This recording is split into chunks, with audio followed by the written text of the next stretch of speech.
If you're just starting from the beginning of this project going forward, I think that's as good as it gets. I think that's fucking A+ on the first assignment. You know what I mean?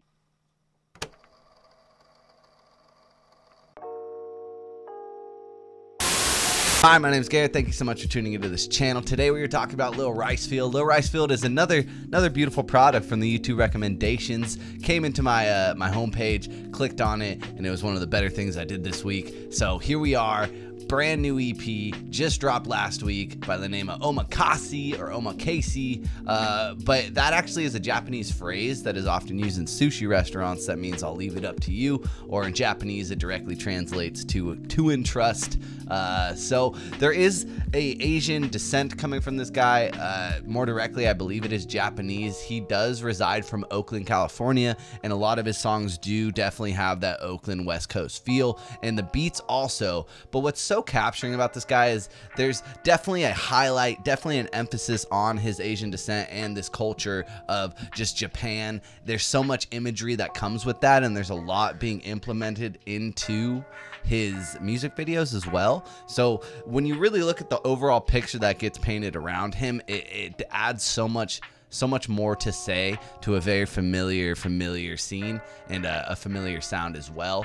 But from what I've seen, man, this is just some of the most interesting and enticing stuff that I've seen, you know, coming out of the Bay. I feel like the Bay's been kind of quiet recently, and I think it's time to have another young star come up and take over. And I think we should just really jump into it, because like I said, I don't know too much about him. I know, according to the Genius biography that I'm looking at right now, this album that we're reacting to, Omakase, was released on November 13th of 2020, just last week of the date of recording this. And he's a part of a local rap group by the name of The.ism or The.ism. So, I mean, do with that with what you will. But nevertheless, I think we should just jump into track number 1, which is the track that YouTube was recommending me. So shout out to YouTube. Sometimes they get it right. And we're really just continuing this trend recently on this channel where I'm reacting to stuff that I'm not as familiar with. I'm really trying to get back into the fun of finding new music and not just taking the safe route and listening to a lot of artists that I'm already familiar with. So these reactions recently, especially the past couple, have been probably some of the most raw, honest reactions that I could give. And, you know, overall, like from the Eric DOA project on, like I've just been happy as fuck and really loving what I've been hearing from the underground scene, and I hope that we get something like this. I do believe this guy is signed, but nevertheless, I think that just proves that we're gonna get some good budgets, and we're gonna get some stuff, bro. People, I think, believe in this guy, and I'm beginning to be one of those as well. This is Lil Ricefield, track number 1. Let me know. The project is Omakase.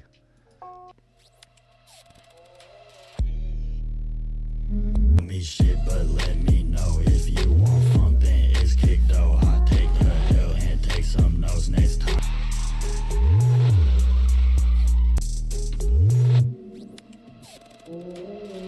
That music video was fire. The black and white, that worked. The little white flag at the end, surrender, man, surrender. Like I said, as far as coming out with a number 1 track on your project, I think that sometimes is the most important. I often say the second track is, but recently with these shorter projects, you really just got to capture this project, and there's so much influx in music every single week. That's as good as it gets. So it's hard to keep track sometimes. I think that's like you have one A+ first impression, and it's most first assignment. You know what I mean? Let's see how the rest of the year goes, but nevertheless, Lil Ricefield, your name's funny as fuck. I don't know if there's like a deeper meaning to it, no offense, but you know, I like the whole mantra, man.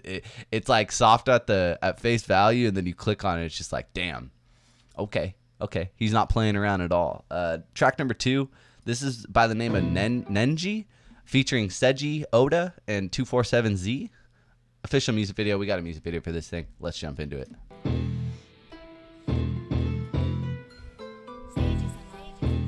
Make a movie, Miyazaki. Don't you hear me for no feature? I can do this thing without you. You ain't spitting shit. I'm trying to find. Fuck.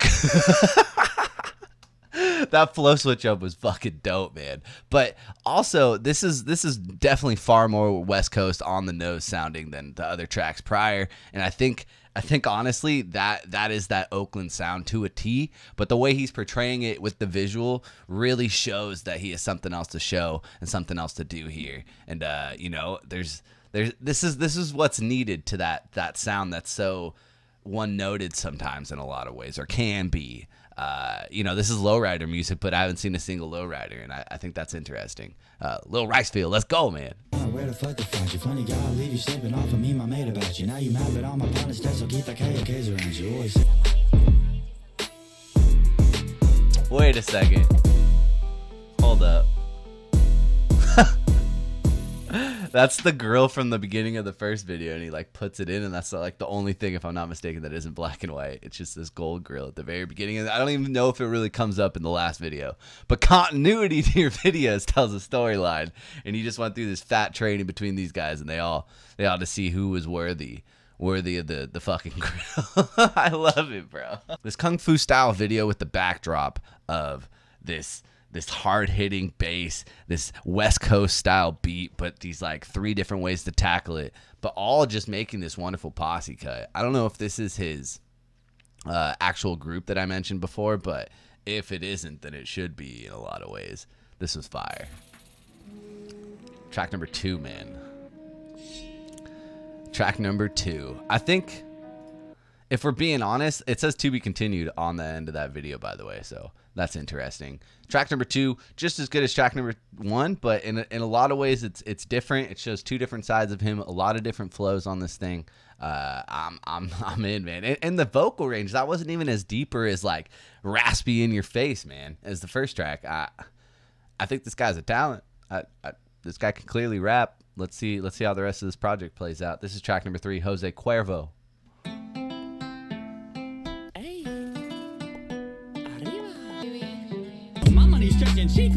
That fucking switch up of flows, holy shit. He was like singing in Spanish even. I don't know if he's of like Hispanic descent, but like what the fuck?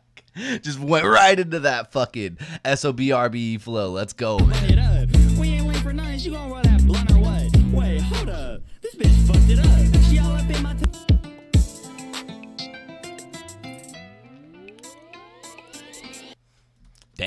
Damn, he just showed that he can do with those 3 tracks, man. Like with the posse cut, you got the very like in your face fucking just trap song in a lot of ways, that intro track, and then you have this one, which is like this Latino guitar just flaring throughout the whole beat, riddled across it, and he's singing, but then he goes right into those like West Coast flows, and I don't know, man. This is some shit, dude. This Bay Area flow is all over the place with these 3 different style beats so far, and I'm liking what he does. Track number 4, this is Lil Ricefield and Pilo, Appetite featuring Segiota.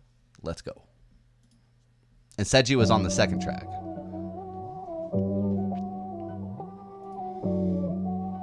And shout out to this this album cover. It's fucking dope, dude. It's like the octopus from like Monsters Inc., I think. Or no, from Finding Nemo, dude. Octopus. Finding Nemo. Duh. Time to bring the bass back. Ain't got no time for no play no mind. I'm just trying to get real. So he showed us on the last track a little bit that he can obviously have some melody and can sing, but I don't know if that was Pilo or Ricefield, but regardless, I like that hook. That was fire. And this is a whole different style of song again, dude. We got 4 very different tracks in very different ways, and they're all very good in their own right. You know, this is a cool, I love it when debut EPs really just kind of show you a sporadic spread of what this guy can do, like a sample platter of an appetizer. Like, you can't decide on one, so you're just going to show us them all and see which one's your favorite for the next time. Like, I think that's a very smart way to go about it, and I think that he's doing it very well and navigating it extremely professionally. About a bag, yeah, not a bitch. Been working up an appetite, honey, I might fuck up my case, yeah. See me out in public and you wanna take a picture. And there's a very good chance that Pilo was just the guy who produced the track. I may be totally mistaken by that, so sorry, Pilo, if you're seeing this. I love you. You did a great job. Shout out to that song. While it may not be my favorite song on this project so far, I think that is the most marketable, and I think that's one that could actually catch fire in a lot of different ways, whether it's through the TikTok audience or just finding I don't know, dude. Just in the right playlist, I think that could actually do some crazy numbers. That was Appetite featuring Seji, Lil Ricefield, and Pilo. Track number 5, the penultimate track. We got Lil Ricefield. This is the song Symphony. Let's go.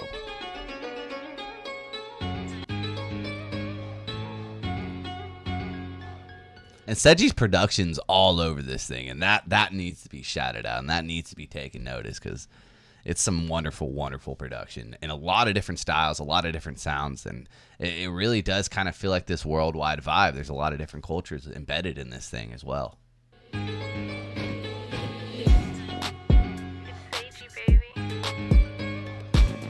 Or Seiji. Sorry, bro. No, we going up. Got these suckers speaking on us. Now they really fucking up. I ain't chipping, but my brother's bucks. If I saw, I'll tear it up like my ACL. My bitch is so. This is like the second song. This is just pure Bay Area music right here. But this, like, also, it definitely has that traditional sounding. I don't know if it's like a guitar, but you definitely hear it in a lot of like traditional Japanese sounding like music or movies. I know that sound. It's definitely some instrument, and I believe it's some string, but to embed that into this like hard-hitting bass that has the cadence of like any song that really came out of the Bay Area, that like really represents the Bay Area, again, SOBRBE. I think that this is still just, it's this new flair and new pizzazz on something that we already know, and I think it's being navigated and done like not even like on a corny level. It's just so authentic, and it's like these are the guys that do it. Him and Seiji are making it work, man, and they're killing it. See, they got bands, yo, it's broke as hell. This dirty got me seeing double, I can't even spell, and I can snatch and pass her off, so And these punchlines are funny as fuck. I can't even spell. I might as well. A bitch getting bold, I'm a player like a symphony. Heart being cold, I don't shit for me.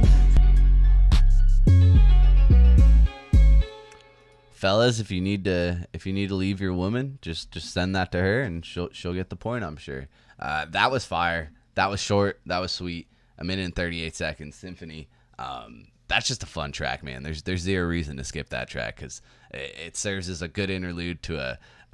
Honestly, man, this album's very short. It's the perfect example of a sample platter. It's really just getting you a dose of all the different styles that he can do. But overall, no matter what you do or how you're listening to it, I think we all can agree that it's just it slaps fucking hard, man. Track number 6, the final track. This is the song that he kind of blew up with a couple years ago, if not a year ago. It's called Trapanese, but now there's a remix featuring DuBois, Cash Kid, and Seiji Oda. Let's jump into it.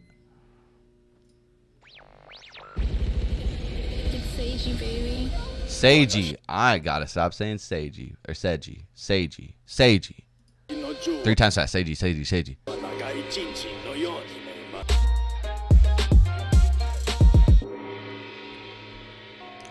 So obviously it's cool to see DuBois from SOBRB featured on this, just to give that like authentic seal of approval to the evolution of Bay Area music that seems to be coming out of Lil Ricefield's orifices at this point, because that thing was just riddled with so much good stuff, whether it was just highlighting the Bay Area stuff. He even went into like a little Latino flair, the posse cuts, Seiji fucking going off on the production, as well as a lot of features on this thing, as well as just a visceral intro track with Let Me Know.